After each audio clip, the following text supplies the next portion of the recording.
All right, welcome back, traders. John Caruso coming to you here to kick off another trading week. Coming to you from the CME Group on behalf of RJO Futures.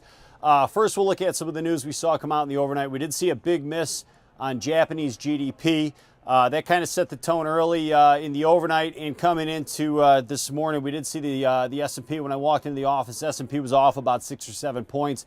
We did see that rebound throughout the session to close right around unchanged. I believe the market traded or closed right around 1685. We're closing up right now as we speak.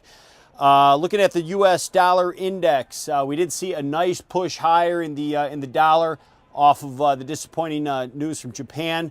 The dollar traded as high as 81.55 on today's session. We did back off throughout the session to wrap up right around 81.38, which had it up about 21 points on the day. There's the closing bell right there. Looking at tomorrow, I do believe the U.S. dollar could extend this push a little bit higher, maybe 81.75 to 81.80. I do believe the market, any rallies upwards into those levels will stall out tomorrow. Of course, we do have U.S. retail sales out tomorrow. That'll definitely be a market mover. So we're going to look for that number to come out tomorrow at 7:30 and the dollar's reaction based on that.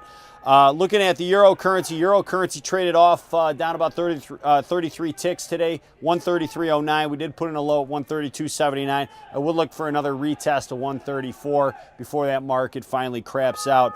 The yen, of course, pulled back off the disappointing Japanese news, 103.47, down 37, a modest loss on the day. So down 37 points. I would expect that market to trade higher here in the short run. But I think as it should shake off today's GDP miss from Japan. Like I mentioned yesterday or earlier, tomorrow retail sales, that'll be a big one, 7:30. We're looking for a number of up 0.3%. That'll certainly move the market. So stay tuned for that. Once again, I'm John Caruso. Feel free to reach me anytime, 800-669-5354. And as always, trading futures and options carries risk. It may not be suitable for all investors.